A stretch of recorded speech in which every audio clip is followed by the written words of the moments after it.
Good evening. My name is Emily, and I'm with the Miami University Alumni Association. Thank you so much for joining us tonight for our virtual wine tasting with Jack Keegan. Jack is an instructor emeritus who taught the ever-popular viticulture and enology class for 25 years at Miami. Jack's wine class is always full. His chapter wine tastings are well attended, and tonight is no exception. Before we get started, I wanted to give a quick shout out and a quick reminder. So first, shout out to Miami Mergers Sharon and Graham Mitchell, who are tuning in with their friends this evening. Sharon and Graham are wonderful alumni and also faithful virtual wine tasting attendees. And a quick reminder to everyone that is watching live that you can ask questions of Jack throughout the tasting by using an ask a question button below the video. I will receive those and relay them to Jack. So with that being said, go ahead and take it away, Jack. Great. Thanks, Emily. And I will also reiterate, Sharon and Graham are two of the most wonderful people in the world. And so it's really always great to know that they're out there watching and listening. So that makes it really, really very much fun. So welcome. Sort of spring's coming. I was hoping to be outside this evening, but it's a little chilly here in Oxford. And in fact, there's a chance of rain sort of around. So I thought, well, we'd do it a little differently. And actually, I'm in my wine cellar. I figured I might as well do it someplace that was cozy and someplace that a little different than what you've seen before. So that's what I decided to do. So we'll get started right away with, of course, as you can see, a spring fling before the semester ends. And I'll be honest. I mean, again, the students are great. By the way, but I should tell Emily, it's 28 years now since I've been teaching the wines class, since I started in 95. And I currently have 250 students in class in 2 sections. So it is a little bit crazy. And so my open house is this upcoming Friday. We'll talk about some of that, in fact, a bit later also. So, of course, as you know, when we do these things, the first thing we have to do is have a glass of wine. Here, of course, are the list of the wines, and we will do them in order, just as you got them on there. And so there they are again with the Ferrari Carano, the Colomé Estates, the Bieler Père-et-Fils, the Four Graces and the Chapoutier, and then the Bernard Magret Chateau du Parc. And of course, there is a substitute, which I'm kind of thinking about. I'm not sure I got it. I think it's actually over near the computer. Luckily, I've got friends here today because I'm going to sort of stuck back here in there. So that's what we'll do. So we'll start, in fact, with the first wine, and that is Ferrari Carano. And it is a wonderful wine. I'm going to get it from... Get that glass there. That's exactly right. And so let's see. Luckily, it's a screw cap, so it's easy. And of course, it does make it very easy, in fact, to open a bottle of wine with this. This, of course, Ferrari Carano, an excellent producer. And if I'm not mistaken, and I don't know if this is still true, I meant to check with someone. Maybe if someone's watching, they would know. The national sales rep for Ferrari Carano, I think one of their children went here to Miami, in fact, recently. And so that was sort of interesting to see. So in the white wine glass it goes. And the wonderful thing about these, the Fumé Blanc, Fumé typically means it's in fact a blend. But the wonderful thing about these wines is, just a wonderful aroma. I mean, it just jumps out of the glass. You don't even have to swirl or do anything in advance to do that. But if you do swirl the wine, beautiful, nice golden color. And of course, smell it. Ooh, just so nice. Citrus, maybe more a little bit of lime than lemon. Maybe some apple. And there's a really sort of smoky finish to that wine also. This is really, really nice. So pretty. Yeah, just really, I really like that smokiness that's in the back of that wine. Might be a little of the Semillon that's in there. So nice. And of course, you taste this wine.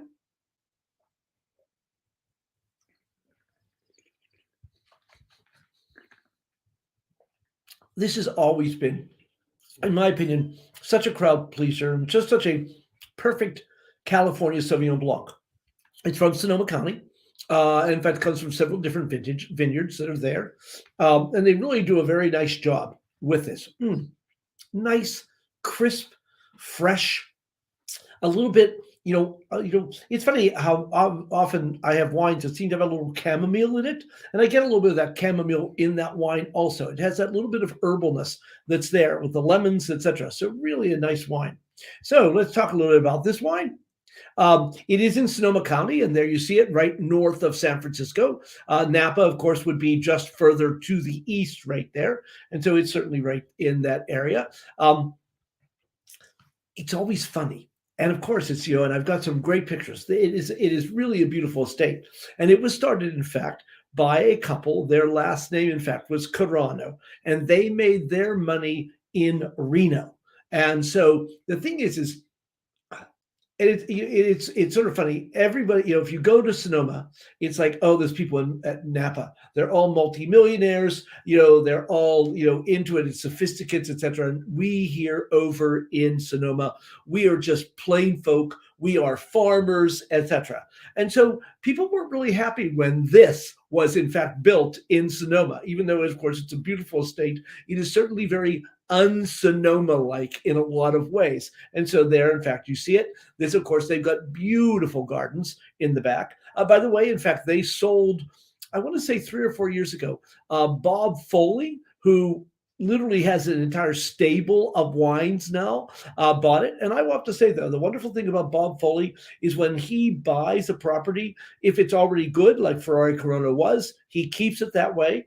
And he bought a couple years ago. I'm really looking forward to see what he does with one of the other wineries that I used a lot and then went downhill and then is coming back. And the name will come to me again. It's another Sonoma property that is just really wonderful. But look how pretty this place is. And of course, look at this, a beautiful pool, the whole thing with the everything sort of up along there, just going to the back, and of course the vineyards in the background.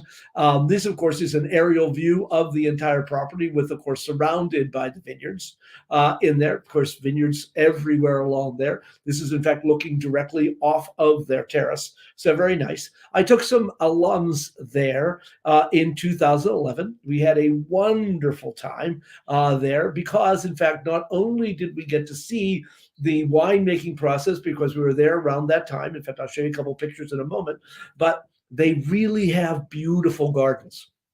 And as many of you know, I taught horticulture and landscaping and ran the greenhouses. And so plants are sort of one of my things. And when I go on tours, and this is wine tours or whatever, I am always very cognizant and I always stay to the background.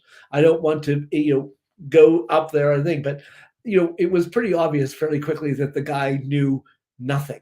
And so I took over. In fact, he took notes the entire time for it because they have cork trees there. They have just beautiful flowers and plants. It really is a beautiful garden. So if you ever get a chance, it is one of those places to visit, not only for the wines, but the really, really lovely gardens that are there. So it really is a wonderful place to visit. So I highly recommend it. It's just one of those really nice places in so many different ways. When I was there, in fact, they were pressing. And so this is, in fact, you can see, if you look carefully, you can see the grapes, in fact, falling down in there. And you can see all around there. In fact, look at these beautiful grapes there, in fact, which were Sauvignon Blanc there. It's a very, very nice place. In fact, I could add more pictures because they have a beautiful barrel room downstairs with chandeliers, and the whole thing is just really, really fun, really, really nice, in fact, to see. So really a great place, in fact, to visit. Okay. So, of course, how it's made. The grapes arrive at the winery. They're gently crushed and pressed in stainless steel. This needs no oak.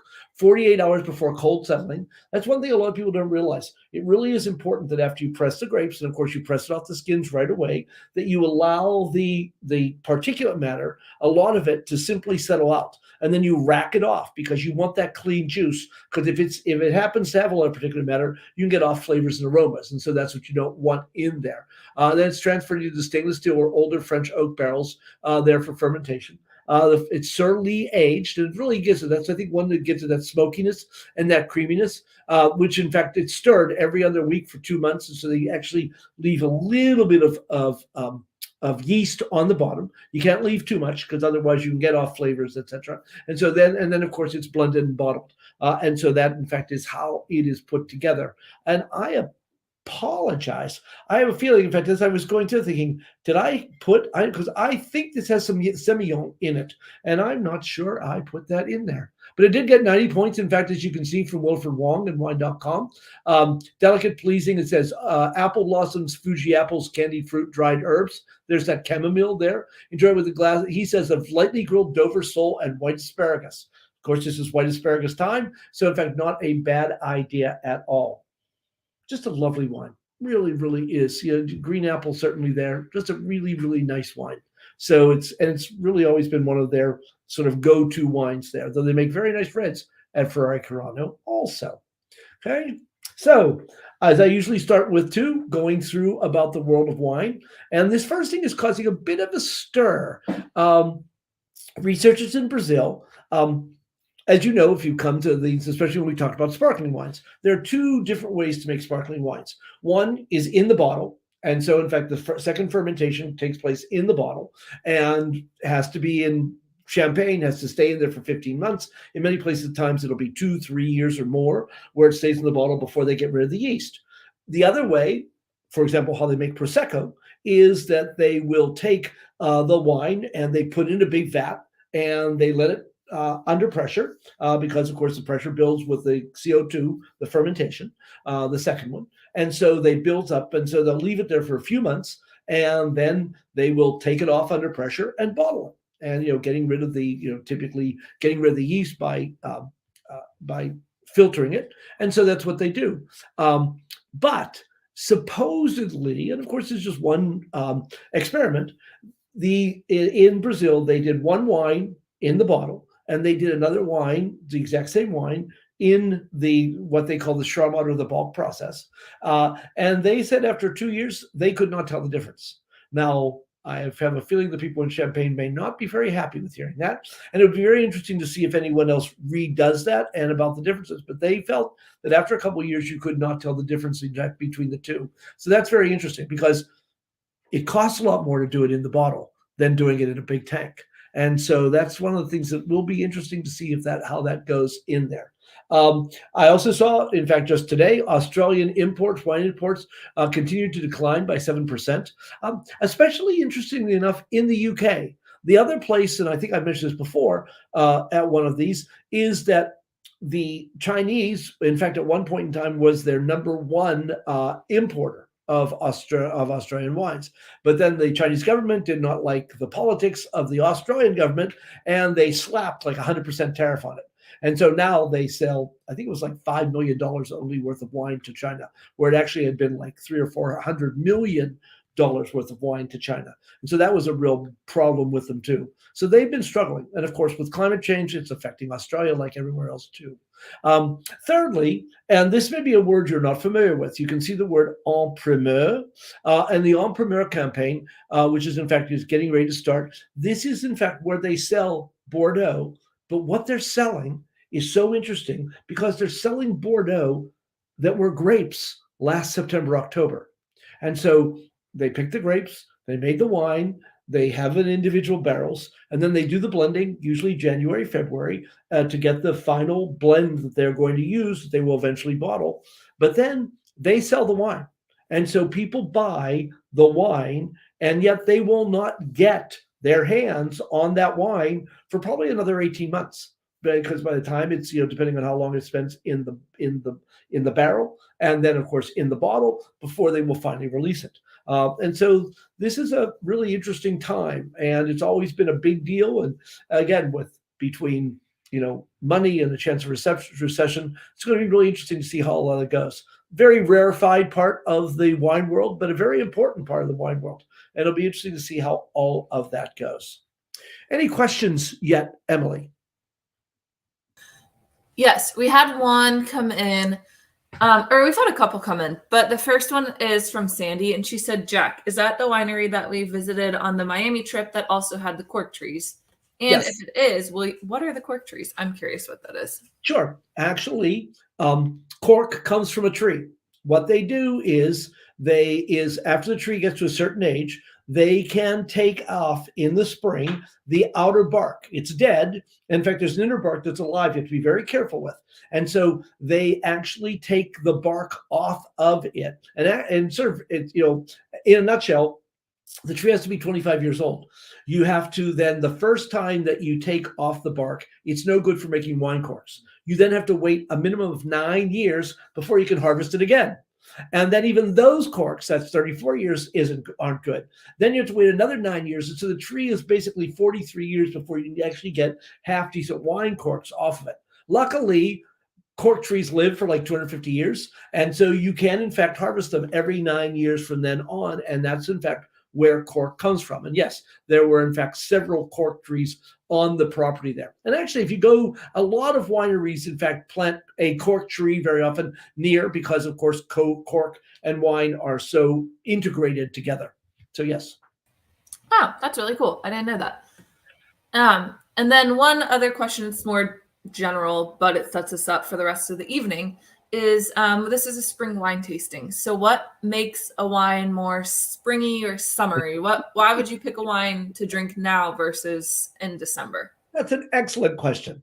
Because it really is. Well, for one thing, I mean, it's summer. And so we talk about doing things on the grill, eating outside, eating lighter. Let's face it. One of the things that I try to do every winter is make this, again, it's this bean stew that has, pork in it and can have duck in it and all kinds of things like sausages, etc. And that's what again, it's really hearty. And so it's really nice on those cold days, after you come in from, on the snow or skiing or something like that. Well, of course, it's totally different in the summertime. You're out, you're on shorts, you may be at the beach, and so you want something refreshing. And so typically most of these wines, in fact, are lighter, more refreshing, or maybe go with barbecue.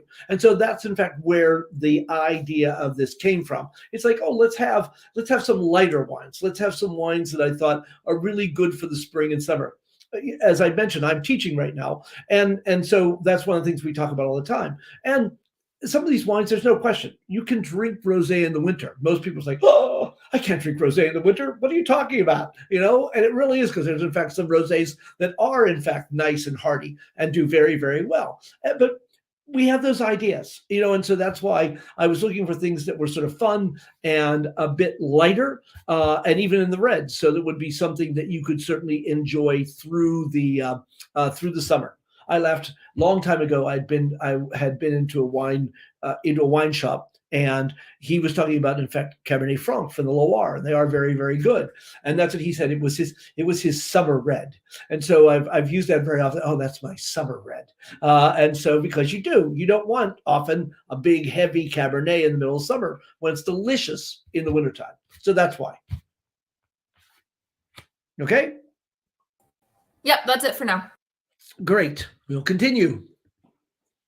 That was, of course, the world of wine. And I didn't finish. This is what was great too.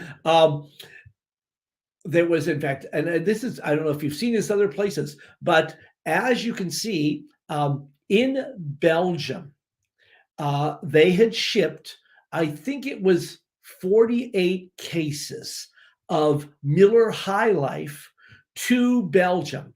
And the problem is, on cans of Miller High Life, as you know, I thought it said the champagne of bottled beer, but actually, I guess it just says the champagne of beer.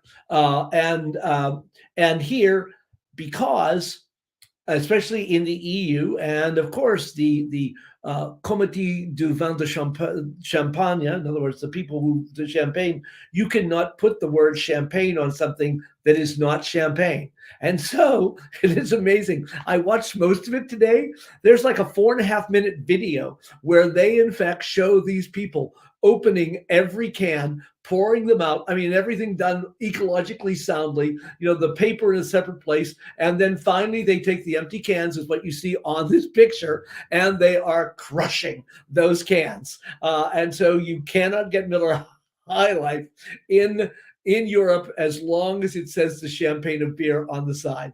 So I thought that was truly amazing and hilarious. So again, something else that happens in the crazy world that we live in. And then this also something I think is very interesting. I saw this on the BBC about a year ago, and this, in fact, it shows you about we talk about climate change, and it's so real. I mean, as you see everything that's been going on in the world, and this is one of them. Look at this. There's Slind Vineyards is actually on a Norwegian fjord, and you can find some things about it. And they make wine there, and in fact, it's just I'd like to visit it myself. Actually, it's just beautiful, isn't it? Just amazing to think about that they're actually growing grapes on a Norwegian fjord. And and more coming in southern Sweden, more Danish wines, places I never dreamed that you would see wine being grown. This is in fact where they are from. So it's sort of neat. Okay, wine number 2 is in fact easily another screw cap. And so this is a Colomé. This is the state Tarantes. So let's try this one. Screw caps, of course, the last time, unfortunately, I don't do things like this very often, but I saw at one point in time that it said that 50% of American households do not own a corkscrew.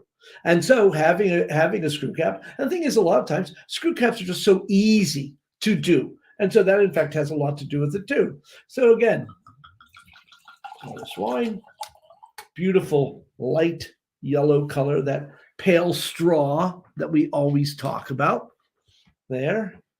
Oh, and this is another wine, maybe because I'm sitting in the cellar, I don't know, but the aroma just leaps out of the glass. And it's really not surprising with Tarantes, because this is very typical of Tarantes. And speaking of summer wines, you just, this is one of those wines you almost can't beat for something that's sitting out on the deck, sitting next to the pool. Tarantes is really one of those grapes that I think we will see a lot more of. Because again, if you swirl and smell these wines, you can tell, in fact, that one of its parents is Muscat, because it really has this just wonderful floral sort of candied fruit aroma, just so pretty. Yeah. And really at the same time has some real grip to it. And of course, if you taste this wine,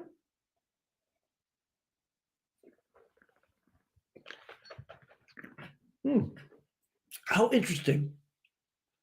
It's almost a little salty. It has a little bit of a saline character to it. And we're so used to it. When you smell that wine, you think, it's going to be sweet. But actually, almost all Tarantes are actually vinified dry.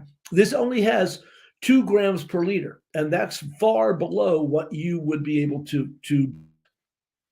Wonderful acid. You can really feel it, even though it's everywhere. I really feel it on the sides of my mouth, almost on my jaws, where there's almost like a heat or something that's there, in fact, from the acid that's there. But wonderful, almost minty in flavor. It certainly is along those lines with the flavor that's there, plus, of course, the sort of floral ideas. So really, just a nice wine. Very interesting, very pretty, a little bubblegummy. Very neat, very floral. Speaking of flowers, in fact, actually, the daffodils are from my garden. I guess I should use that hand. The daffodils are from my garden. In fact, there's some double ones. They were just pretty. I thought I would share them with you. So, a little bit about this wine. Okay. The Colomé. It is, in fact, from Argentina. And as you can see, it's actually, if you look at the top in the green part of the map, you will see Salta. And that, in fact, is where it is. And actually, where this is from, it can't be that many miles from the Chilean border. And so it really is up in the Andes. And in fact, many of these vineyards here, of course, there are Malbec vineyards, a number of other grape varieties, are 2, 3, 4, 5,000 feet above sea level. It's just amazing. I mean, most of the atmosphere is below them. And so that certainly has a lot to do with some of the differences that go on with that. So again, that's in fact what you will see there. So it's really sort of interesting to see. Argentina has a very interesting history too. And by the way, and Colomé was one of the first vineyards ever planted in this area. I think it goes back to like 1841. It's just sort of amazing. But the production, of course, was very few and very small because you couldn't get it to the coast. You couldn't get it down to Buenos Aires. And this is what you needed to do. And it was not until the late 1800s that there was a spur of the railroad that in fact went from Mendoza and the other areas up there in the mountains down to Buenos Aires. And this caused, of course, a tremendous increase. Argentina, if you follow politics at all, and certainly history, has, of course, had more than its ups and downs. In the 1920s, it was like the fifth or eighth most richest country in the world. And of course, because of the sailing ships, it was in fact tremendously attached to European culture, because of course the people who settled there were in fact a lot of Italians, obviously a lot of Spanish, Germans, etc. And so this is why the tango became such a big deal in the 20s, because in fact it was from Argentina. So it's really sort of interesting to think about that. And then of course, the world wars ruined things, and then with Perón, etc. And so they've had their ups and downs. And wine, in fact, was one of the things that they began doing in hard currency, especially Malbec. But Torrontés is one of those things, again, for the summer. Very, very nice. I will tell you, I had a very nice Malbec. I did a wine tasting for a sorority a couple nights ago, and I had never heard of it before. It was called Black River, again, because it was on the Rio Negro, and which, of course, is Spanish for Black River. And it was a really nice, not very expensive Malbec. So if you look for that, it might be something worth seeing, too, if you like Malbecs. So it's sort of really fun to see in all of that. Here, of course, is the winery. Up there, up against the hills. And of course, you see the vineyards that are there with the rest of it. And then this, in fact, you can also stay there. This is sort of the hacienda that, in fact, is right near the winery. And so you can go up into that area. And this, of course, is a picture of the vineyard, the Colomé vineyard, that's up there over 4,000 feet above sea level. And you see how dry it is. I mean, these places rely on irrigation. They cannot grow grapes in these areas. We are really talking about semi-deserts. And so they really need to have the rain. I didn't do the math. There were between 100 and 150 millimeters of rain a year, which is like nothing. And so that's really, in fact, what's going on there. This is the grape, the Torrontés. There's actually three kinds of Torrontés, but most commonly is the Torrontés Riojano, which is a cross between, and you can get the Muscat of Alexandria. And then Criolla is a very old grape. In fact, the mission grape in California is also Criolla. And I thought, I laughed. I didn't really look up the thing the rest of it because of Criolla Chica. And of course, a Chica is a young girl. And so it was interesting that was, in fact, that type of wine that was there. So very neat and interesting wine for that.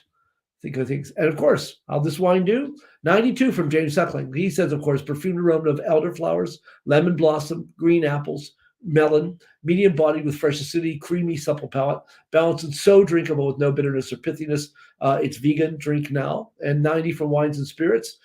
Enjoyed it with said dried spices, light perfumed florals. There's a lemon verbena scent in the fruit and a smooth texture, ready for scallops and asparagus. I guess that's the second vote for asparagus tonight already. Sort of interesting to see. Questions, Emily?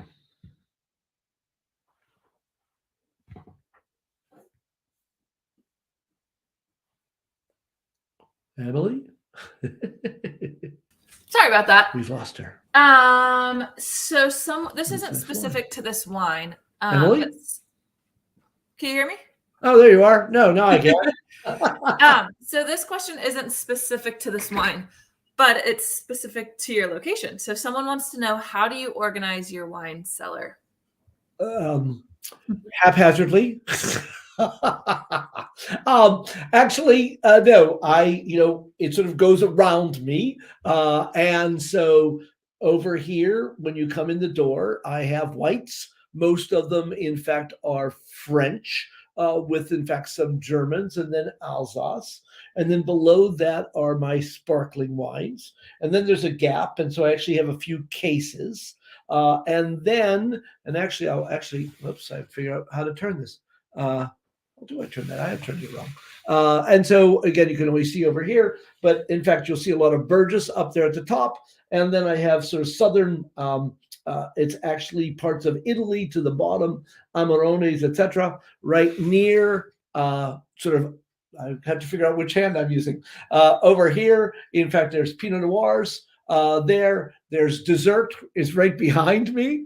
And then when you go over to the side, it's California, mainly reds. And then Bordeaux is to the far side, and then southern France is over here on the side there also. And do I know where everything is all the time? Nah, I really don't. But I can usually find things pretty quickly if I want something for dinner or if people are coming over. In fact, I have to, sort of go through and sometimes take a little time in advance to figure out, in fact, what we're going to drink that night.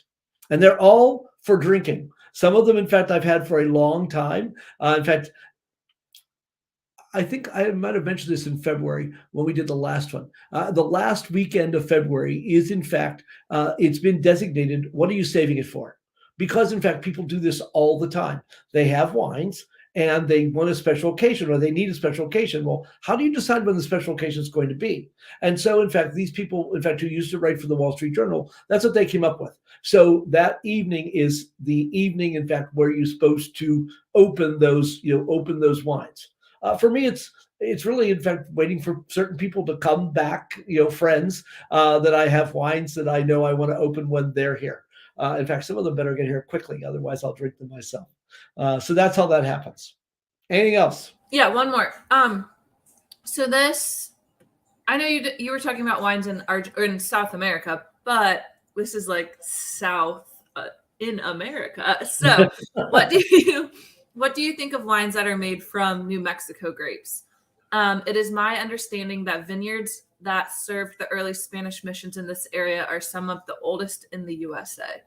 And I wouldn't be surprised. And to tell you the truth, there haven't been any market. When I think of wine from New Mexico, the only one I can really think of right off the top of my head that has a fairly wide reach is Gruet. And they make a sparkling wine. They make a nice sparkling wine.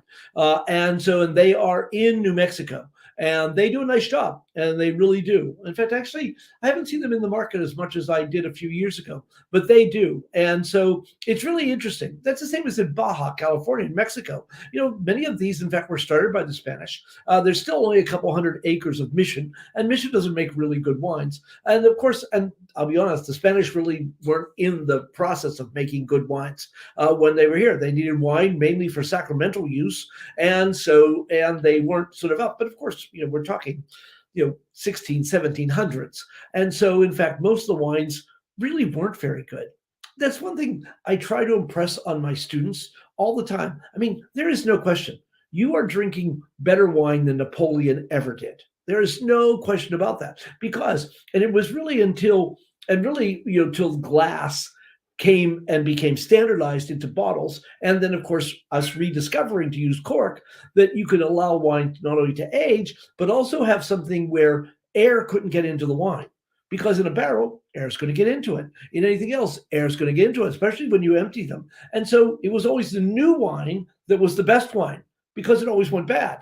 That was lost, in fact, from Roman times. And so now, because we do have the ability, of course, to have the wine either with a screw cap or with a cork, so the air doesn't get through it, and then the wines can age. And trust me, only about maybe 5% of all wine should be aged. Most should be drunk young.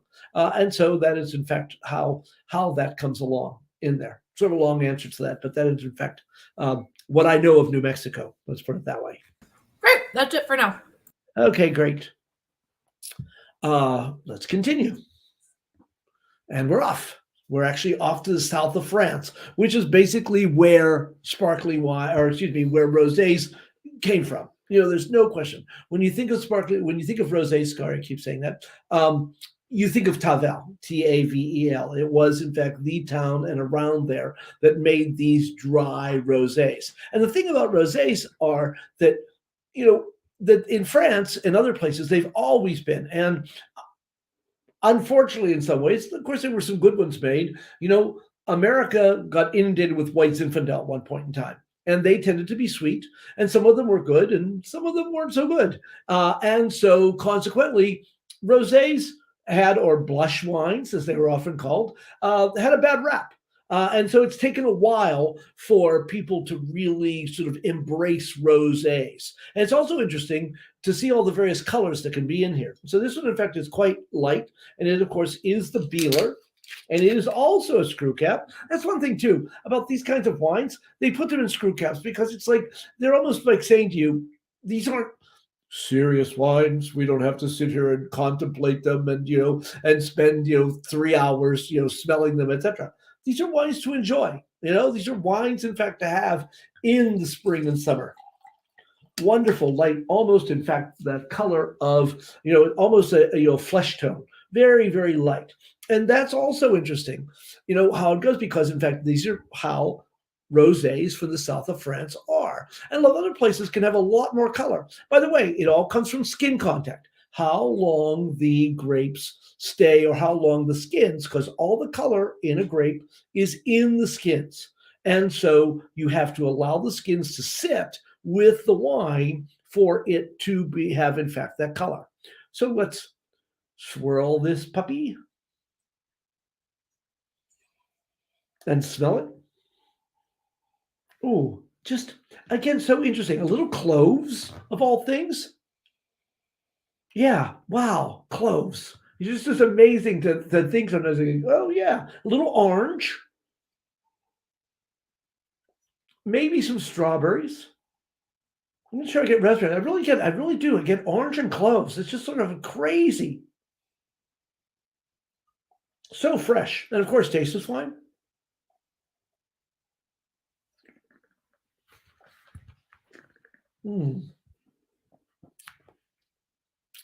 Isn't that nice? Now, the flavor isn't exactly the same as the nose, because now I'm thinking more strawberries in the flavor. Maybe strawberries more than anything else. Raspberries and strawberries. Bright red fruit in there. Comes off with a little bit of thing. In fact, just out of curiosity, what's the alcohol on that? Is it 13.5? 12.5. 12.5. It feels a little warm. I was surprised. I felt a little warmth in there, but really, really very pretty. Oh yeah, orange, cloves in the nose, but then strawberries and cherries in the palate.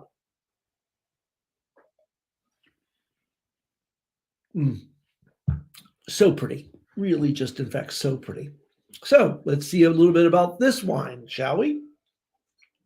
This, of course, as you can see, Bieler Père et Fils, father and son, and this is from Aix-en-Provence. This is actually from Coteaux, is plural for côte. In other words, these are the hills around Provence, and so this is actually a little bit higher elevation.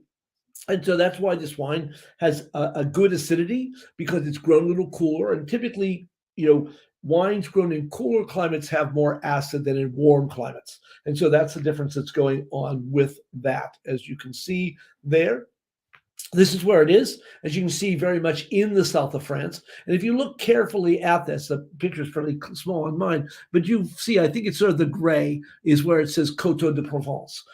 And so you can see it's up there a little bit more in the hills in that area. And of course, you see Avignon and Orange up there. And so you really are very much in the southern Rhone. The Camargue is there. You're not really very far from Saint-Tropez, places like that also. And so you really are very much in the south of France is where this wine comes from.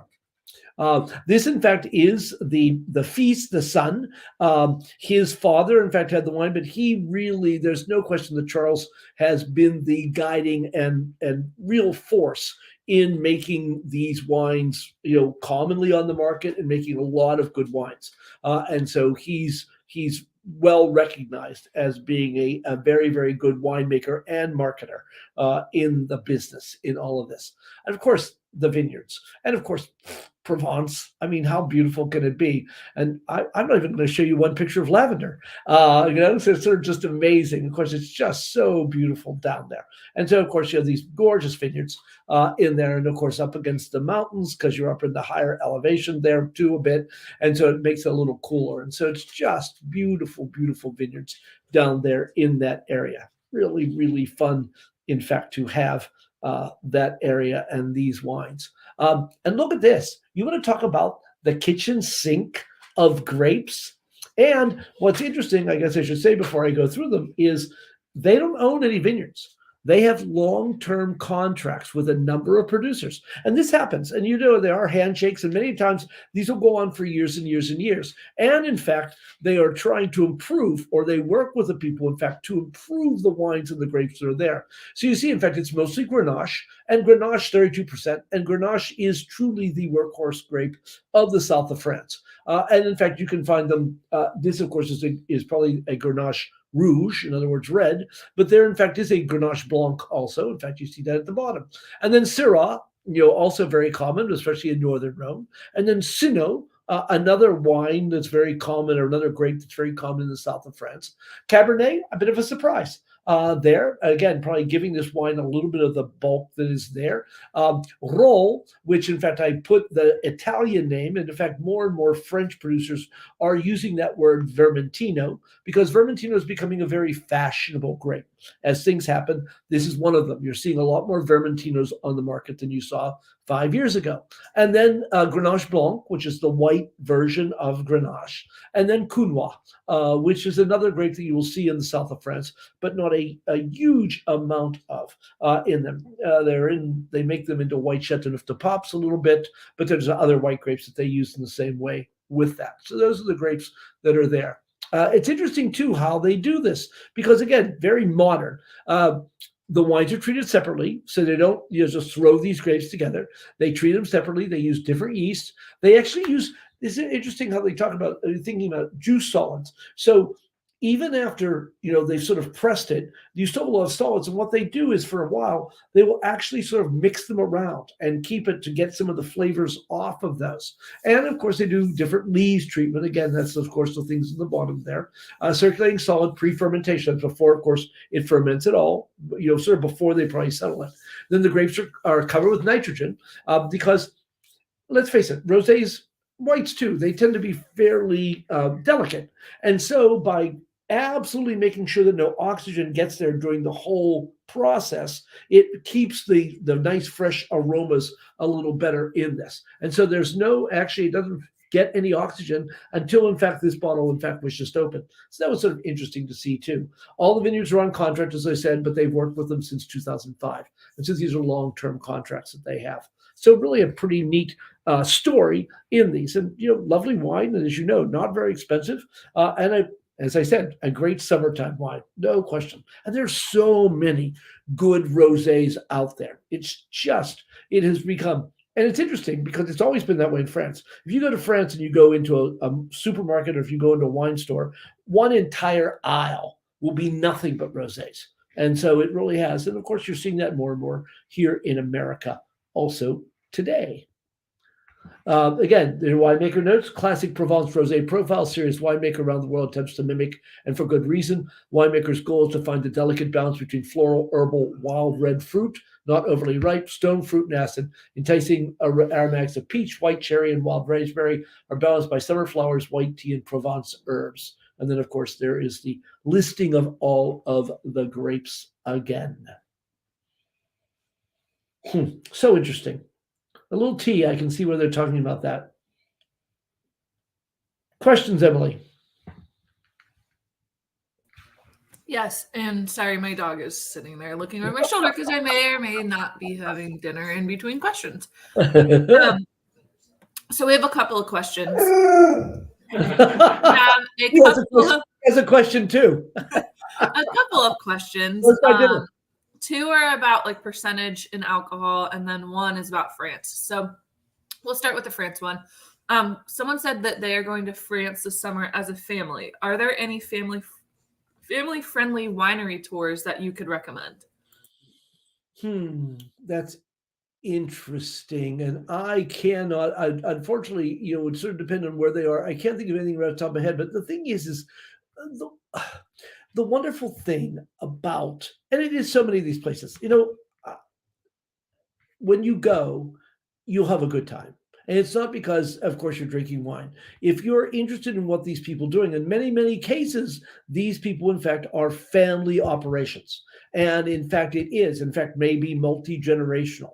And so and I found this time and time again, you show an interest in those people and what they're doing and you're not there simply to drink the wine. Obviously, they know you're there to drink the wine, and certainly if you enjoy it, they will be very happy with that too.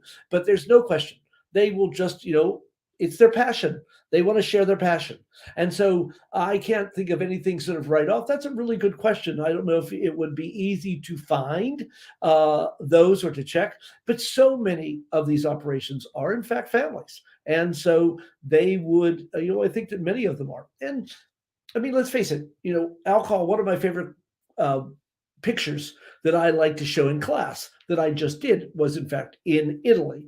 And I happened to be at this Trattoria Mancini out in the Marche. And here, a grandfather came with his grandson to pick up the jugs of wines. They bought the vino da tavola, the everyday wine, and they brought their own jugs. And so, of course, the granddad was there with his grandson. It's like you don't see that in America. But again, this is what they did because this is what the family did. And this is the wine that the family drank. And in fact, I would not be surprised, if they actually mixed his with a little bit of water too at some point. I'm sure he had a sip or two.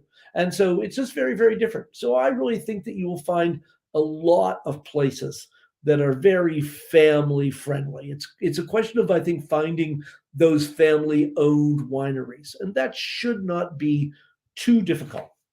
And if you have any questions, I'll certainly be happy to give it a stab myself. Okay. And then the next two I'll combine into one. So what is the typical, I guess it's kind of three parts, but what is the typical percentage of alcohol in wines? Does it vary by the type of wine? And do you have any tips on finding a good valued wine that punch above their weight? Couple things. Wine can be very different. But I mean, literally, in the times that I've been teaching class, if you would have asked me in 1995, I would have said 12.5% alcohol. If you asked me in 2023, I would say 14% alcohol. And that is, in fact, because, again, part of it is, sort of closer winemaking techniques. Also because of climate change, because it's warmer, the grapes get riper. Obviously, more sugar turns to more alcohol. And so this has been also, and in fact, a lot of people, and it's interesting, the pendulum is sweeping the other way. You, in fact, are finding more people who are trying to figure out how they can make lower alcohol wines. And this is not with de-alcoholization, because you can take alcohol out of wines. It is, in fact, a process. And I think, and of course, there are wines, for example, one of the former Miamians used to work at Scheid, and they have a wine called Sunny with a Chance of Flowers. And what it is, in fact, is a low alcohol wine, less calories, etc. And so people are interested, but it lacks something. I really think you need, and so, but we are finding more and more that it's going down. Now, trust me, you can find German wines as low as 8% alcohol, and they can be just delicious, but usually have residual sugar to them because, again, it doesn't all get changed to alcohol. And then, of course, fortified wines go to 20. So I would say today your average wine is somewhere between 13.5% and 14% alcohol. But as I said, luckily, it's going to lower alcohol wines. People want them. They go better with food, I think. And of course, it's just healthier. And so I think that's what you find when it comes to the alcohol. There was another part to that question, and I've forgotten it. Do you have any tips on finding good valued wines that punch above their weight? In so many cases, for one thing, if you go to a good wine shop and you talk to that person, and I will be honest. In fact, this is one of the things, the wine industry, let's face it, is worried. They're worried about drawing new customers. And the thing is, and I hear this from our students all the time, you go to Spain, you go to France, you go to Italy, you can find wines that in fact are perfectly drinkable at what would be the equivalent of $5. Try finding a drinkable $5 wine in America. And so our wines tend to be more expensive to find wines that are, that are decent. And though, in fact, I mean, you can find them, but I hate to say this being, but it's like often European wines are better at lower prices. And the wines right away that I think of that reliably punch above their weight are Cote de Rhone. In other words, from the Cote de Rhone, you can find them in the $12, $13, which are very, very nice. In fact, the Bel Rouge that we're having this evening, it's just beautiful wine for the price. I think there's no question about that. Valpolicella from Northern Italy. That also, you can find good everyday wines that are really nice. I did a Montepulciano d'Abruzzo. It's a big mouthful, but Montepulciano is the name of the grape. It's from the Abruzzi region, and so that's why you put them together, and that's what it is. You can find delicious summertime, good barbecue wines, good picnic wines, cheap. I mean, literally $10, $12. No, you'll find ones that are more expensive, and they certainly are good and quote unquote more serious wines.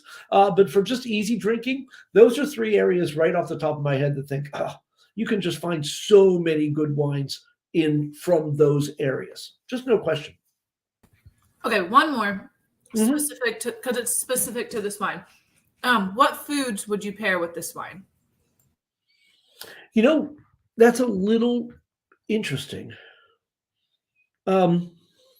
Just because of the strawberries, etc. I think it would go very, very well with cheeses. I think it'd be a number of cheeses. I think certainly Havarti, and so you could do those also. I think it's light enough. You could certainly. There's a lot of seafood that you could do it with. I would imagine doing it with scallops, and also, as they mentioned, it's vegetables.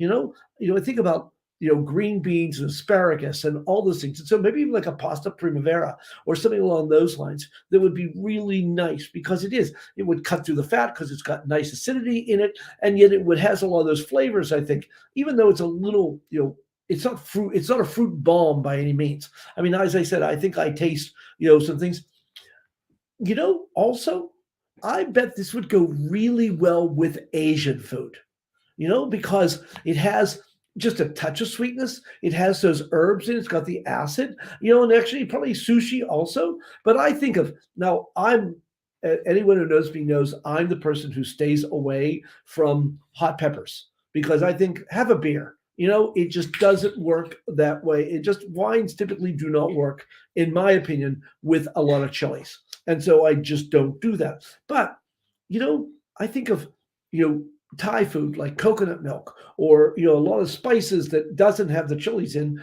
I think that wine would be really good with. It would be fun to try if nothing else. Yeah, that would be something that I would certainly want to try. Mm-hmm. Right, that is it for right now. Great. Okay, let's see where we are here. Oh yes, the next wine, Four Graces from the Willamette Valley. It's a 2021 Pinot Noir.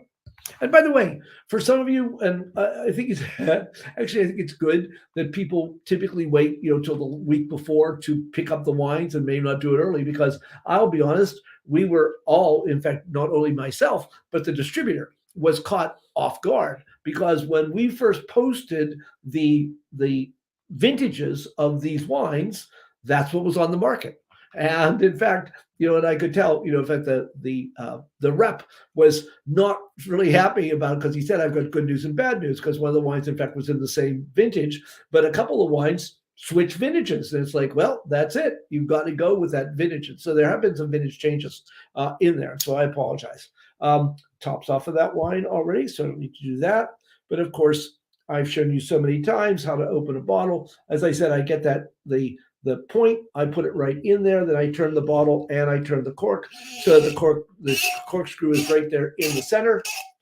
And of course, you'll put it down there nice and deeply. I really love having a double hinge cork screw because then the first one picks it up very nicely. The second one finishes the job very nicely. And there you have it, a cork.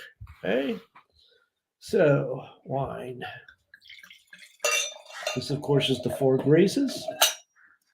And by the way, students ask me constantly, in fact, I bet I answered 4 times on Wednesday night, what's your favorite wine? And I don't have a favorite wine. I really do not. It's like, I very often, of course, as a joke, I say, you sort of love the one you're with. Is very true because, again, that's why you do. And you give it, the attention that it should have in many cases. But Pinot Noirs are one of my favorite grapes, and there's certainly no question about that when it comes to that. They tend to be light; you can see through it. It's elegant. It still has beautiful, of course, has some nice violet overtones to it because, of course, it is relatively young.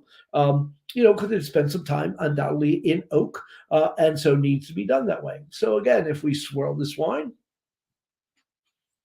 beautiful color, and smell it. Ooh, just a little bit of earthiness, some black cherry, maybe actually going as far as plums, maybe a little bit of spice. So it's just pretty, really, really nice. And of course, if you taste this wine,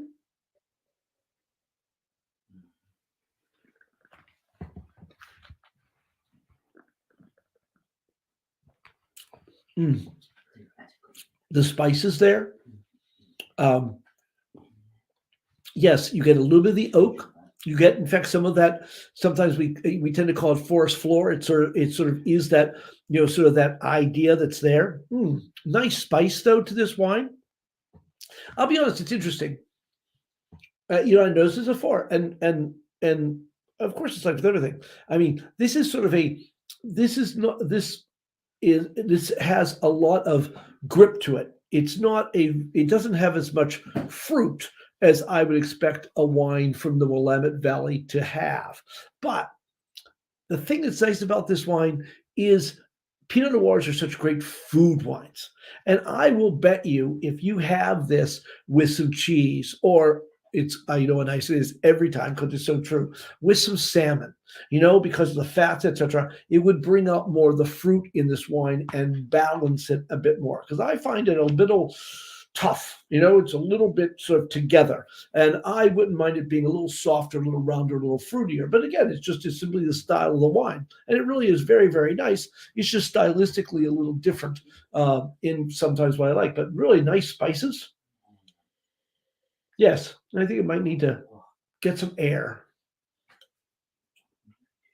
So it's interesting about this wine. Continue on. There we are, the Four Graces. I apologize for this picture because you can see it bigger than I do. It was really tough to find because, in fact, someone suggested, and I think it's a very good idea to show you where are we. And so if you look at the top of the top right of the map, you see that's Portland. And so what you're looking down to is in the northern Willamette Valley, but the northern Willamette Valley is broken up into a lot of sub-AVAs, as they're called, Dundee, Enola, Amity, etc. So it's there. And so if you look carefully, you will see the town of Newburgh, and actually Four Graces is about 1.5 miles south of Newburgh is where, in fact, these vines are from. And so you can see that, sort of get an idea of sort of your bearings as to what they are. And if you go continue further south, there's McMinnville. And by the way, if you go to Oregon wine country, and Oregon wine country is glorious, I really recommend staying in McMinnville. It's not a big town. It's easy to walk around. It has good restaurants. It has some nice, funky hotels. I mean, just the whole thing. I mean, I think when I stayed there, I think the last time I stayed in a Motel 6, and it was perfectly fine. When I go to stay someplace, I don't need to have opulent surroundings. I just need a good, clean bed and a shower, and that's about it. So it's like I don't worry about the money for there. I'd rather drink it. I'd rather buy good wine than, in fact, spend a lot of money on a hotel. So it's perfectly fine. I think it really was a Motel 6. Sort of scary to think about it. Something like that. I don't remember, but it really is. But it is. It's a nice town to visit. I really like McMinnville, etc. This, of course, is the Foley, another one that's owned by Bob Foley, and this, in fact, is his the spread for down there. But this wine actually comes from 3 or 4 different vineyards. But this is the main spread down there. Of course, this is a beautiful picture off of their website of the fog that's there, and of course in the autumn as the grapes are in fact changing colors. This is another vineyard that, in fact, the grapes came from because they actually sourced from several different vineyards. And that's not unusual for many of these places that are there. This, of course, is the winery and actually their tasting room there at the Four Graces. You can see that on the wall there. In fact, this is actually, I'm sorry, that's the tasting room. How's that for sort of down home kind of place? Sort of very interesting to see with that. So great fun. And here, of course, is a picture of the winemaker. So about this wine. Foods, it says, is sourced from their estate vineyards, Foley Family in Dundee Hills AVA, Doe Ridge in Yamhill Carlton, and Weather Gate in the Van Duzer Corridor. Those are all 3 sub-AVAs in the Willamette, as well as select sites throughout the Willamette, additional fruit from Ribbon Ridge, which is very, very nice. In fact, I guess I'll give him a shout out. Dave Page is from Ohio, and we worked. Actually, we ended up working at a wine shop a long time ago in Columbus, and then he worked for Adelsheim for many, many years, and he now owns his own winery, Dave Page Winery. That, in fact, if you go online, you can find them, and in fact, makes very, very nice wine. In fact, I recently bought a half dozen Pinot Blancs from him because I really like that grape. You don't get it very often. He also makes Pinot Noirs, etc. So I figured I'd give Dave, that's Paige, I figured I'd give Dave a shout out because, in fact, even though he was not a Miami, he is, in fact, from Ohio and a good guy. He's been really sort of kind when it comes to, sending me things or stuff like that too. Varietal composition, 100% Pinot Noir. Primary fermentation over a period of 12 to 14 days, not surprising. Then pressed and transferred to barrel if where malolactic takes place. That, of course, changes the malic acid into lactic acid. Occurs naturally. Aged for 9 months in 50% new French oak. And there is certainly an oak component to this wine. That's the darkness, I think, that you still find on the finish that is there. And what do people think about it? 92 in the Spectator. Generous, zesty red, expressive cherry and pomegranate flavors, accented by orange peel, which I certainly get, and spiced cinnamon, which is also there. Finishing with medium grade tannins, drink now through 2031. So again, they feel this wine, in fact, will age nicely. Wilford Wrong gave it 92 also. He says ripe strawberries, shadings of mint. I get that sort of dark thing that I find there. Enjoy with oven baked rosemary, garlic infused leg of lamb. That sounds good. In there, of course, he tasted it. In fact, just a couple months ago there. And so 92, also 91, also from Wines and Spirits. So a very interesting, very, very nice Pinot Noir. Questions, Emily? Yes, someone wants to know if they don't have a palate cleanser in between tasting these wines. Does that affect the taste of the next? Does the previous wine affect the taste of the next wine? It will a bit, but you may have noticed that I haven't been doing anything, and very often I do drink water in between if I really, really sort of want to do things, or if it's quick, because again, I'm still sort of tasting this wine, but it's gone, and I will take a little water in between. In fact, I judge the Cincinnati Wine Festival, and there you have to go fast. I mean, you really do. You don't have a whole lot of time, and sometimes you'll have a flight of 10 wines, come to think of it. You'll have 5 and 5. And so you may have a flight of 10 wines that you're probably going through in, 20 minutes, maybe even a little less. And so, in fact, I actually have I sort of have a plan or that I do all the time. And that is I will take the wine, obviously I'll swirl it, I'll smell it, I'll taste the wine. And obviously I will then spit it because, again, I will probably taste maybe 60, 70 wines that you will then evaluate. And so the next thing I do is spit.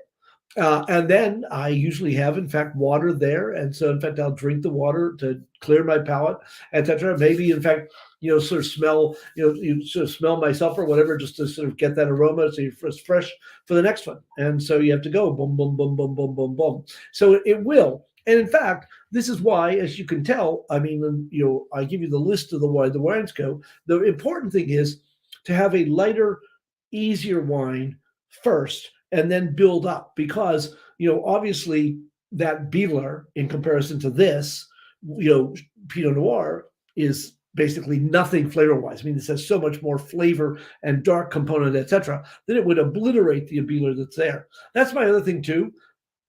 People are always trying to give me clean glasses. And I'm like, no, at most there might be a drop of wine from the previous wine in there. And I would rather have it just, in fact, have wine in there than have, water that could have, chlorine in or something like that. So for me, it's like, no, just I will use the same glass time and time again. Obviously, you have to clean out if you go from red to white. And of course, I will wash it with water. But that's usually it. because you don't really need to. But that's why we do it this way. It's a different story if you went from a heavy wine to a light wine. Then you do want something that will sort of cleanse or open you sort of back out, so you're sort of more responsive to tasting that wine. And of course, you can have fatigue in that, just like anything else. So that, in fact, is what happens there. Great. And then what? Just the last one for this one, and Sure. then we can move on. Is can you age, or would you age Four Graces wine? Well, in fact, as you saw, in fact, probably knows better than I would. They said drink to 2031. And I would certainly think I have no problem keeping this wine for 5 years. And certainly like 2 or 3. Oh, no. I mean, because it's got obviously good quality, has those tannins there. In fact, those tannins might soften up a little bit after 2 or 3 years of aging. And so, yeah, I would certainly have no problem keeping this wine for a while. And I'm often surprised if a wine is well made, they tend to last longer than you think. They may not get that much better, but they won't go bad. So yeah, that's what I would do.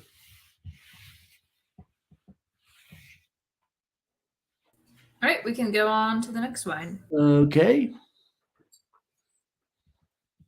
This is also, of course, the Belle Rouge. Here, let me get to the next one. There we go. Belle Rouge Côte du Rhône from Marcel Chapoutier, an excellent, excellent producer in the Rhône, also with much more expensive wines than these. And by the way, the Belle Rouge also comes in a rosé and a white. And I haven't had them recently, like in this vintage, but typically very, very nice wines. And these are his entry-level wines, and really typically very, very good. This is 2021. It is also a screw cap, making my life easy today.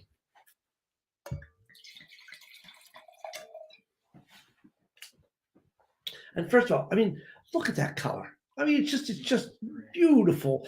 And this is red. I mean, there's a little purple in there too, but very, very, it's just red, and just a really nice, not too dark, which of course you would expect. This is a blend, by the way, as you would also expect in the Rhone. They do this, in fact, and it's an addition, and trust me, you can have delicious wines 100% Grenache. You can have delicious wines 100% Syrah, or many of the other grapes, but also it's fun. And the blending, you can add components or aspects to the wine that in fact build on it also. And this is a very good example of that.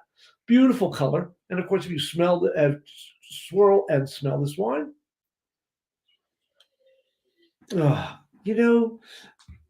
jammy. And, a little bubble gum again. Just really bright fruits, again, jammy, I would say,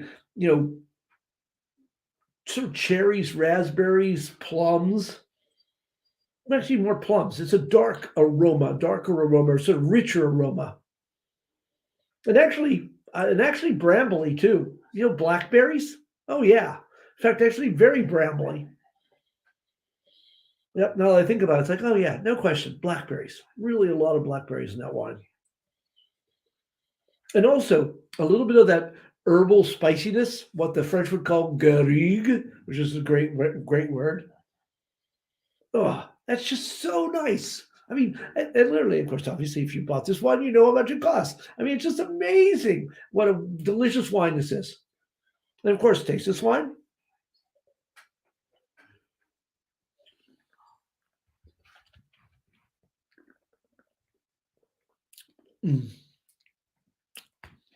Wonderful, bright perfume, really wonderful fruit. Yep. And one thing, of course, you probably noticed on your bottle, the raised lettering. And in fact, Chapoutier has been doing that for a very long time. And that is putting Braille on the labels. And so, in fact, you can actually then, so that's really very nice. It's a nice touch that they do on that. So it's one more thing, in fact, that I like about this wine, that they are, in fact, aware of that. So it's very, very neat. I mean, it is. It's juicy. It's got all of that fruit. It's just, and really, but has a little bit of tannin. In so many things. Think how good this would be. I mean, with so many everyday foods, a good pizza, a good burger, anything along those lines, sort of medium-bodied sort of things where it wasn't. You don't want a wine that's going to overpower it. A wine is going to enhance it, and it really would. This is just a delicious little wine. So nice. So very, very nice. As I said, this is one. And the Côte de Rhône, you can find a lot of wines from the Côte de Rhône that, in fact, fill this bill. But Chapoutier is an excellent producer. Oh, yeah. There's a little greenness in that wine, too. Lots of aromas. Really, really very neat. So, a little bit more about this wine. There, in fact, we are, of course, in France. And of course, you see towards the lower part, in fact, actually right above Provence, where we were, there is, in fact, a sort of in pink, that, in fact, is the Rhone River Valley. And you see there's a thin line, and then, of course, it sort of explodes out. The Côte de Rhône is the part that explodes out, as you can see. Right there, in there. And of course, you see the Northern Rhone up there at the top, and small production, small areas like Hermitage, Saint-Joseph, etc. But then the bottom, of course, that's where Châteauneuf-du-Pape is, and Listrac, and a number of other places there. But you see that big pink area is all Côte de Rhône village. And so, if I remember rightly, practically like 200,000 acres of grapes in the Côte de Rhône alone down there in the south. And so they make a tremendous amount of wine. And most of them, in fact, are blends, as you will see there. This, of course, is the Charpentier property. And this is Marcel Chapoutier, one of the certainly leading lights of winemaking in the Rhone River Valley in there. Of course, you can see the grapes and the vineyards right there from that. This wine is 60% Grenache. It is 5% Marcelon. And in fact, I added, because it's like that is, in fact, actually World Marcelon Day was a few days ago. I didn't celebrate, but in fact, it's a relatively new grape. Was sort of born, or in fact was started on the market in about 1960. And it's a cross between Cabernet Sauvignon and Grenache. So again, very suited to the South. Has a nice flavor. And you can find, in fact, some wines that are 100% Marcelon. Something worth trying. A brand new grape, certainly within, with the hundreds of years we've had from the other ones. And 35% Syrah. The grapes are destemmed, vinified in concrete and stainless steel tanks for 3 to 4 weeks. Then fermentation temperature is regulated, so at the end, fairly warm. And then get actually up to, in fact, fairly warm, towards 90 degrees there, to sort of allow the tannins to make the wine less tannic. When they say polymerization of the tannin, that basically means that the little tannin molecules, they want them to group together, because then you don't taste as much tannin in there. And then, of course, later they'll fall out. Then matured for 6 months in concrete vats and stainless steel. So no oak in this wine, in fact, at all there. Winemaker notes: intense white wine with black currant and raspberry notes. You sort of get that. Accompanied by notes of white pepper, powerful and fruity on the palate, with a lovely roasted notes and silky, delicate tannins. Because this is 2021 and out very recently, as I said, there are no scores on this. I looked around, but other vintages have typically gotten about 90 points. This is not a super serious wine. This isn't a 95-point wine. This is a wine, in fact, to enjoy. And it fits the bill, I think, very, very, very well. Just lovely. Yeah, I still get a little orange in there. Yep, very neat wine. Questions, Emily? Yeah, is this the one that you said that you could get white or rosé? And yes. Someone did say that they searched this wine and they ended up with a white instead of a red. Oh, so yeah, you have to be careful, because you got the Bianco. Mm-hmm. You got to look at the Blanc. I'm sorry. Have to keep my languages straight there. And by the way, Belle Ruche is actually the name of it's the name of the beehives that are around the vineyard. And so that's, in fact, where the name comes from. Belle Ruche is actually the beehives that are around there that they use there for that. So it's sort of interesting. Gotcha. Yeah. So someone wants to know, what is a good rule of thumb for the serving temperature of white and red wines? Sure. Obviously, each wine has specifics, but what could you use as a general rule? Yeah, I would say for whites, somewhere between 55 and 60. You want it to be cool, and that's why, especially because they're refreshing that way. You don't want them too cold. I'll say, of course, he's heard me say this so often, so I don't feel badly about it at all. When I go to Crew, the wine bar here in Oxford, they keep their whites entirely too cold, and so I spend typically my first 5 to 7 minutes when they pour me a white wine. I sit there like this. I hold my wine. In fact, I was at a place one time, and the only thing I could think of was like hobos around the fire trying to keep their hands warm on their coffee or their beans or whatever. And so this is what I do. I use the warmth of my hands to bring them up, because if it's too cold, you can't smell the wine. And so what's the use of drinking it if you can't smell and taste it? It's like the other example I always use. Think about it. If you start a soup and like you bring it out of the refrigerator, or if it's canned, you hardly smell it. Of course, once you warm it up, you can smell it all through the house. And that's because, of course, you've volatilized all of those aroma molecules so you can smell it. And so that's what you have to do. So you really want them to be not too cold. It's a little Goldilocks, not too warm, not too cold, just right. And I would say between 55 and 60. And of course, it's going to warm up in the glass. And so typically a little cooler isn't bad. I just don't want them at 40 or 45. I want 55 or 60.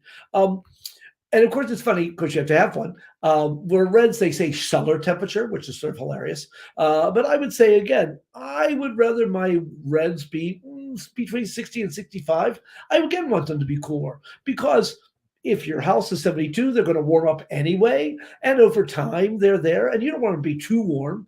And so I don't mind it. And it's like with anything. If it's too cold, you won't get it. But it doesn't take very long for them to warm up. You swirl it, or, maybe, and sometimes you use your hands. I don't have that problem so much with reds, but with whites, because you do want to enjoy all of those aromas and flavors. So those are pretty much my sort of go-to. And do I ever, put a thermometer? No, I feel them or whatever. And sometimes, especially on a warm day, as that red, maybe I'll throw it in the refrigerator for like 10 or 15 minutes. As I said, in fact, we had a problem. The best way to chill wines quickly is in an ice bath with water. So make sure, very often people will just put ice in. Well, the problem is you have dead air spaces in between the ice cubes, and that's not good. By putting it in water, everything's starting to, and the wine will chill down very fast. And so you can get it to the right temperature, you get a good white. And in fact, the opposite happens. I was at a wine tasting on Sunday, and I'll say to people, again, I sort of know them, but it's good. It's like, and I'll tell them, it's like, this wine's too cold. Take it out. Leave it out of your ice bath right now, because people can't enjoy it. They can't really get all the nuances of the wine that you really want them to get if you want them to enjoy it and buy it. And so, typically, and people are really good about that because they understand it and they want to sell the wine too. So that's how I think of as my sort of go-to when it comes to temperature. Okay, and one more just for this wine because it's specific is, what's the history of the Braille information on this winemaker's wine labels? That's a good question, because he's been doing it for a long time. And I don't know the specifics on that. I have two friends who have phones. They might be checking right now on that. And so, yeah, it's sort of Braille on the Chapoutier wines is what I would look up in there. And sometimes, trust me, and sometimes you can find things so easily, and other times it's like, could you shoot me now? As I get ready for this class, sometimes it's like, just trying to find information. It's like, worse than pulling teeth. It's just crazy how sometimes you cannot find information. By the way, and I'm glad this sort of led me to something that's really neat. Wineries get really smart. One of the wines that I used on Wednesday for a tasting, I happened to notice that there was, in fact, a little sort of Q code on the back. And of course, you get your phone out, you take the picture of it, and it immediately takes you to their website. And all this information just right there. And, and pictures and the whole bit of time. Smart marketing. And so there it was, all the things that I need to know about this wine. And it was an Italian wine, and of course, the whole thing was in English. It's like, good job. And so this can be really important. You can find out a lot of stuff, in fact, about them. In fact, and many of them are using this kinds of technology now to figure it out. So it's sort of neat to see. And if I find out more, I will tell you. Let's see. Marcel Chapoutier had the idea of including Braille on the label after hearing his friend, the singer Gilbert Montaigne, who is blind, explaining on TV that he would have had to take someone with him into the store in order to identify each bottle of wine. And so, in fact, since it was a friend of his, he began putting Braille on his labels. So thank you. That was a good question, and thank you for the information. All right, and that is it for now. Okie dokie. Off we go to closing. If you manage to find this bottle, the first thing you notice is that, of course, it's one of those things that is a bit of one of my pet peeves. This bottle is entirely too heavy. It's entirely too heavy. And actually, I'm really, really pleased that a number of wineries have come to that consideration. Actually, I read a thing a week or two ago that it was actually champagne bottles have to be heavier because it's under pressure, and so it has to have a stouter glass. But someone, in fact, was working on, in fact, a glass that was lighter that could still be used for champagne, which is great. Kendall Jackson came out and said that they were in fact were reducing their glass weight by 15%.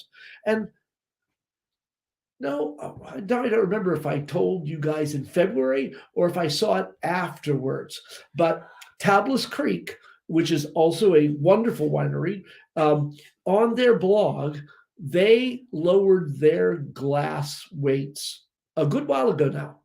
And he figured that of course, because it's, things are shipped by weight, they have saved over $1 million in not only the price of glass, but in shipment because of using lighter weight glass. And so it makes ecological sense, it makes economic sense, etc. And so having a glass like this, because again, you're supposed to right away think, this is really, really good wine because it's good and heavy. And certainly because good wine, but it does not have to be in a bottle this heavy. And trust me, I would not be surprised, especially like either the Bieler or whatever. This empty might be lighter than a full bottle of the other one.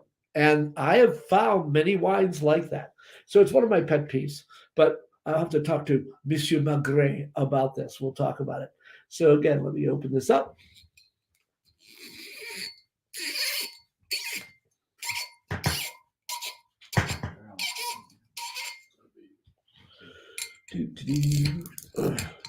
Pop very nicely. And again, in fact, this is very typical. Of course, at the top, you will see, in fact, the BM, Bernard Magret. Of course, you will see Bernard Magret, and of course, the Keys of St. Peter on the top, because he also owns Chateau Pape Clement. Pape Clement, of course, Pope Clement. And so, in fact, they has always been there, but he puts it on everything now. And this, of course, is Chateau du Parc de Pierre Blasy, Bordeaux 2020. And on the bottom, it says, I think, actually, I can't really read that myself. I'll have to look at it again. Dark wine, inky almost. Yes. Whoa, look at that. Yes. No looking through that wine. It is in fact, very dark, which kind of shows you a concentration of aromas and flavors with that. And of course, if you swirl and smell this wine, and it is, dark, rich Bordeaux, has some of that, again, that sort of herbalness to it. Now coming out sort of with like pencil shavings and, again, plummy. Yeah. Very, sort of dark, rich aromas. Yeah. Again, I get those pencil shavings a lot. And then so you get that lead pencil, graphite, another word for it. And of course, you taste this wine.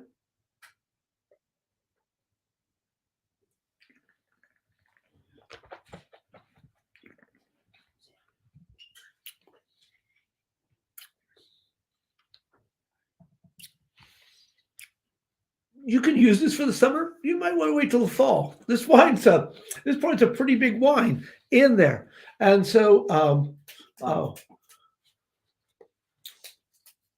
Bernard Magret says in the bottom, thank you. I'm getting help, good help too, by the way, in there. And so, because wow, I mean, it's a big wine. It has a lot of power. there right away, especially the tannins in the finish. And it's not too bad. It's also a bit warm. Alcohol on that, 14.5. Alcohol, do you check on the alcohol on that, please? And because in fact, I can feel the heat coming down. 14.5. 14.5, I was right, 14.5. Yeah, and you can sort of tell in there. But again, you still get the lead pencil. You get, in fact, the tannins are there. In fact, this wine, 2020 was a very good year. But this is all wine. This is wine I think would also improve with a couple of years of age to that wine. Yeah, really very nice. Yes, better on a cool evening like tonight than a warm midsummer. Though again, you could do this with barbecue. Something off the grill is what this wine would react to, I think, very nicely. A little bit about this wine. There it is, Chateau du Parc. I should have put that up there. Grand Vin de Bordeaux. This, of course, is Bordeaux. Here now we're on the Atlantic coast of France, there to the south. As you can also see, many, many different areas. It took me a while. This is one of those wines, and I'll be honest, I literally talked to the rep, and then I talked to one of the head distributors, and finding information was just practically impossible. But I did finally, by using a number of different sort of methods, I found out this wine is actually made at a property that Monsieur Magret owns in what is called the Entre-deux-Mers. If you look at this map of Bordeaux, that's why I've left it there in the individual places. You see that big green patch that's there. It's almost, in fact, right across there, in fact, from the city of Bordeaux, across the Garonne River there. And so this is, in fact, where you're getting these from. I finally saw it was a 7-hectare property, which is about 20 acres there. And so this is, in fact, where this wine has come from. This is, in fact, Monsieur Magret. He, in fact, I think has just turned 86 and has had just a fascinating life. He's had, in fact, if you read, a very disciplinary father and what he did, and he began working, in fact, for one of the négociants, because everyone worked for basically in wine in Bordeaux.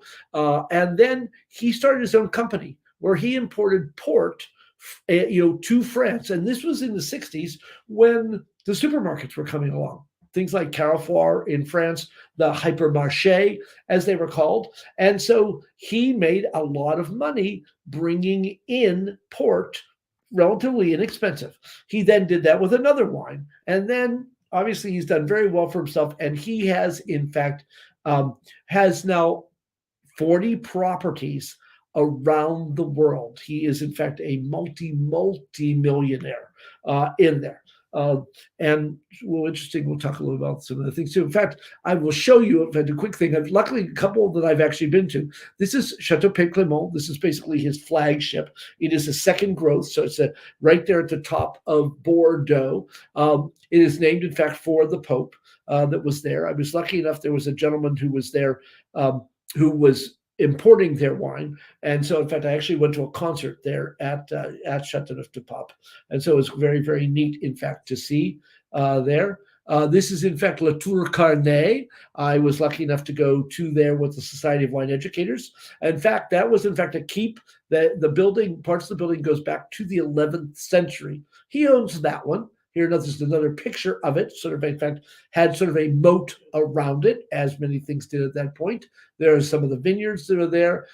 This, in fact, is Chateau Faubrage. I was, in fact, lucky enough to stay at Chateau Faubrage for about 4 or 5 days during Vinexpo, and it was a very interesting experience and very fun to say that, in fact, I was able to stay at Faubrage. And this is Clos du Pergerie, which is, in fact, a wonderful Sauterne. And then, of course, he owns places in the south of France, in Uruguay, and all over the world. He really just, he's an amazing person in there. This wine is 90% Merlot. And so really, gutsy for a Merlot in there, 5% Malbec, and then just 5% Cabernet. mechanical harvest, and so they actually do it by machine. Spends 4 weeks of maceration, temperature controlled. This is, in fact, everything I could find. And then traditional aging in vats. That's all, in fact, it said anywhere. And I looked a lot of places in all of this. But vine escaped is 88 to 90. Ripe black cherries, blueberry, wild strawberry fruit, powerful nose, light orange pith scents filtered through the aeration. Again, I see this flame layered blackberry and blueberry fruit, which I think is certainly there, infused with cedar and graphite. There's that lead pencil, that graphite that's there. I really agree with. Almost Polyak-like in style. Feels very controlled in the finish, somewhere I hope to find a little more complexity, but I think very nice. And then it got 91 from James Huckley. Blackberries again, that's a nice really saw. Dark plums, cherries, mint chocolate, and dried leaves. Medium to full bodied with firm, chewy tannins is there. Dense and compact Merlot, Cabernet Sauvignon, and Malbec. Drink from 2025. So he really feels it's too young right now to drink, and it should be cellared for at least 2 years before you start drinking it, and probably will easily last for another 10. It's interesting, as I said, and I was trying to find from a couple other people. It's Chateau de Parc, and I finally found out where it was. But the name, the Pierre Blasi, I think that this wine, as far as I could tell, because I was trying to read the French in Le Figaro and a couple of things, it's actually named for his lawyer. And this is the lawyer. Unfortunately, and here he was, probably at this point about 80, he was in fact was beaten up and robbed at his home. And eventually, of course, they caught the people. And so the lawyer, I guess, who in fact successfully prosecuted the case, he actually named this wine, in fact, for him. I saw that someplace and I couldn't find it again, but I'm pretty sure that, in fact, this was, in fact, where the name comes from when you look at the label of the name of this wine. So pretty amazing, in fact, to think about. So really. By the way, some of you may have gotten from wine.com the Chateau Bellevue, the Chateau Bellevue Pays Chardonnay. And so it's either get me a glass or just pour that out. That's fine. I thought I would just give it a quick try, since some of you may have it from wine.com.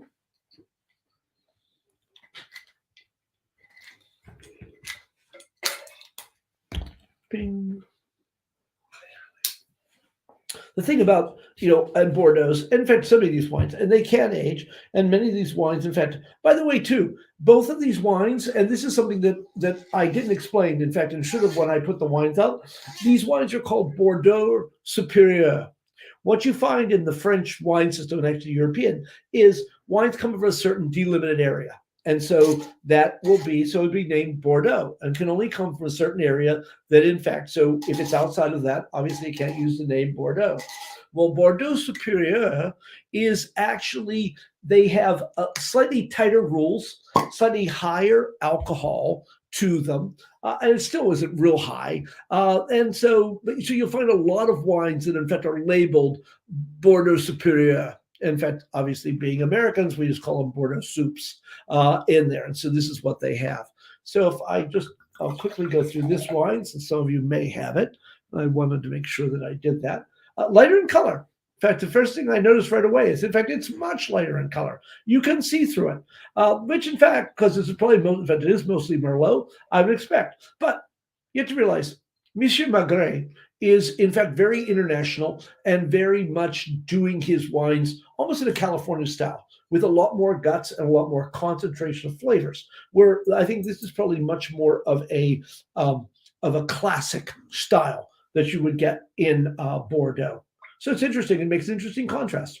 And of course, I've not tasted this wine yet. And so if I smell it, oh yeah, much brighter, much lighter, certainly much more Merlot in style. Yeah, much, much brighter and lighter in the fruit. This is, in fact, more red cherries. Oh, and yeah, a nice little perfume. And of course, tasting this wine.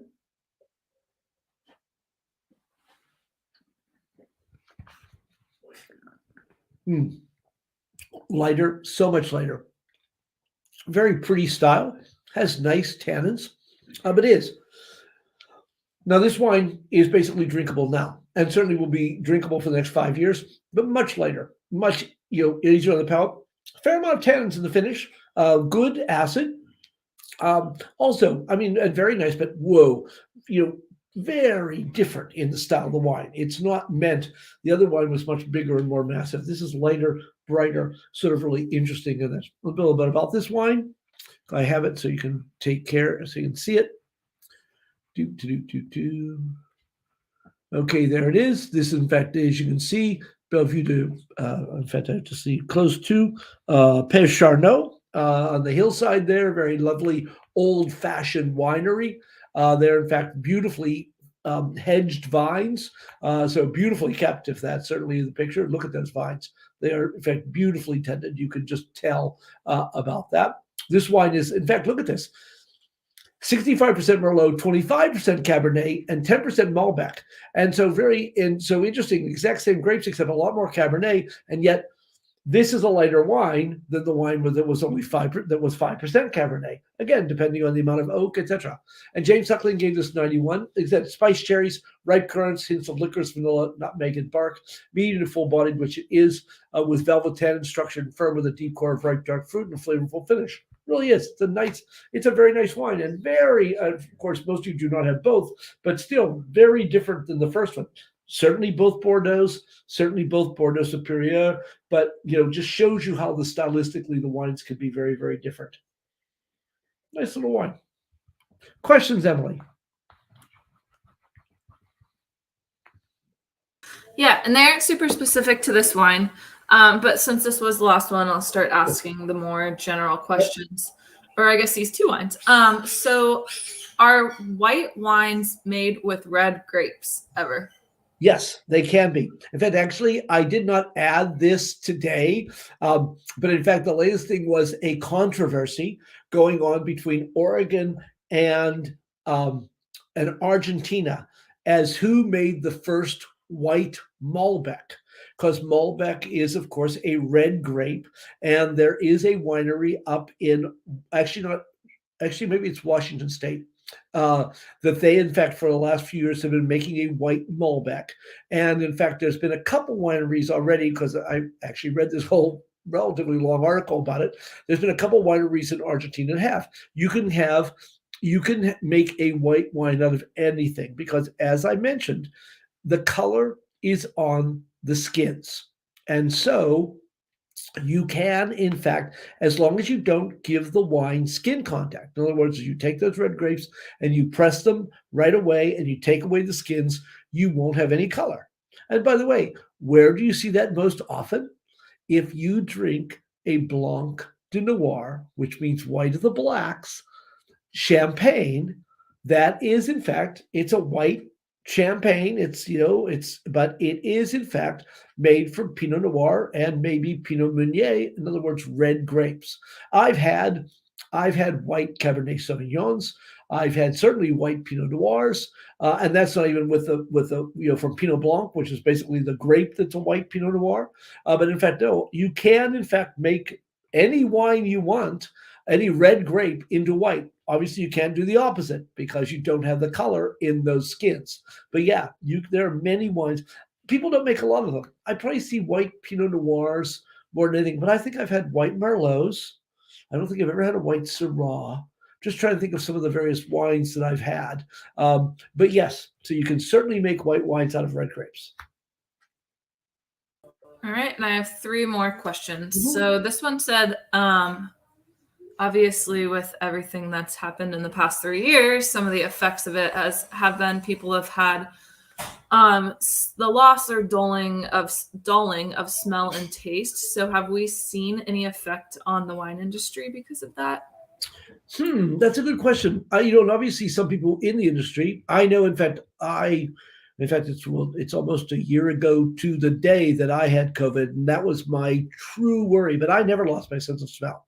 And it ends up being sort of a major part of my sort of livelihood. And so I was worried. And from what the studies have shown, it seems that was a bigger problem in the first iteration of COVID, and the later ones had less of a problem on your sense of smell. But unfortunately, I still know people, in fact, who have never regained completely their sense of smell, which is truly a tragedy there. And there are, I've seen things about various things you can do about it. Obviously, I never really tried it or ever seen I mean, sort of how efficacious it is, so that you can in fact get it back. But yeah, it is certainly a problem because our sense of smell rules our life in so many ways that we never even think about. Think about it. Every shampoo you use has aromas to it. Every dishwashing soap has aromas to it. And of course, aromas are a multi-billion-dollar industry. In fact, many people from Miami have in fact gone into Monel or P&G because think about it, everything we use has aromas to it. And it's because to make them, you buy them. And so very, very interesting. Next. So is a white Pinot Noir then a Pinot Blanc, and what is the difference? Good question. And no, because Pinot Blanc is its own grape. And so you can get wine that, in fact, I mentioned, I've got one up, in fact, up one thing that is, in fact, a Pinot Blanc. And so the thing and Pinot Noir is the grape probably more than any other that does this. So, of course, Grenache is the same way. And that is minor genetic changes simply, cut out its ability to make color. And so you can have a Pinot Blanc. You can also, of course, Pinot Gris, Pinot Grigio is pink Pinot Noir, basically. And that's a genetic change. But a white Pinot Noir, what they do is they've used, in fact, the Pinot Noir grape and don't give it any skin contact. And so they've made a white wine out of a red grape. And so there's the difference. All right. And then the last one of the night before you wrap up is, how do you train yourself to recognize the various tasting notes? I think for one thing, it's a question of tasting. It's also a question of going to and tasting with other people and getting those ideas. And trust me, I mean, and that's one of the things, one of the reasons that I put up, especially in class, I will put up the quote unquote experts reviews of the wines. Not so much as like, oh, you're drinking a 93-point wine or a 94-point wine, but it's like, look at the different ways they describe these wines. And even tonight it was that way, and so it's not an exact science. Obviously people do agree and they agree on quality, etc. But it's really a question of tasting and thinking about it and hearing descriptors. I especially get that in wines class all the time. Oh, it's like, oh, but and it is. It's a question of, getting involved. And of course, oh, sheesh, I've been doing this a long time. And so that has a lot to do with it. And it was a perfect example. Last night, we were tasting, in fact, it was a wine from the Basque region of Spain. And I went through and I smelled it, etc. We talked about it. And of course, let it sit for them. But here, one of the students in the front room said, I can't get past how much this smells like hot sauce. And of course, I put it to my nose and think, wow, you are absolutely right. This wine smells like hot sauce. It was crazy to think about that, but it did. And it was, in fact, a rosé.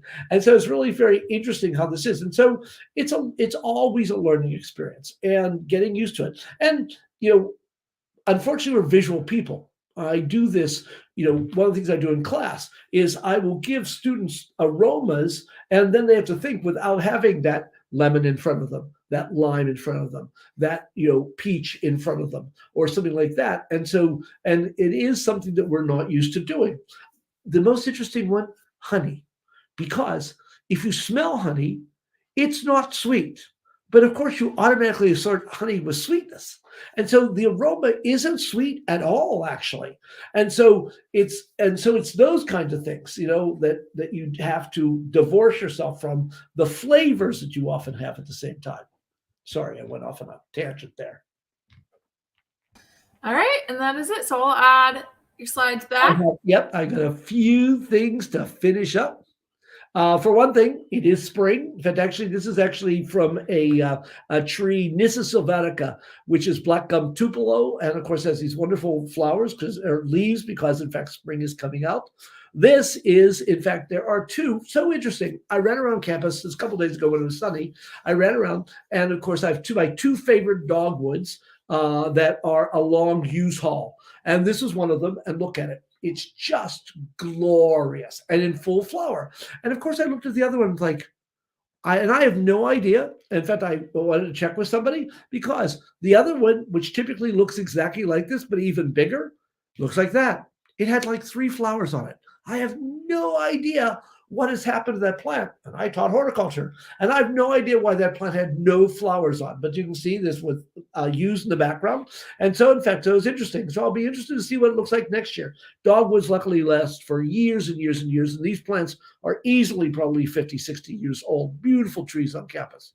Then the other thing I did, because of course I lead wildflower walks down at the Silver Biological Preserve. And so the delphiniums were in bloom. It was glorious to run around for a little while on Wednesday to see them. The phlox were in full bloom. The beautiful nodding trilliums here, of course, a red one, the blue-eyed Marys. And in fact, Dr. Hefner, who started this, he actually just brought the seed in and broadcasted the seed, and there have been blue-eyed Marys there ever since. And of course, you just look, it's a tapestry of flowers and green. It is just so beautiful down at the Biological Preserve down at Silver. It really is wonderful. And of course, the state wildflower is, of course, our white trillium, and it's so beautiful. And what's neat about trillium is as they age, they turn pink. And so you get to see those too. And of course, all these pictures I took on Wednesday on campus, in fact, down at the Silver Biological Preserve.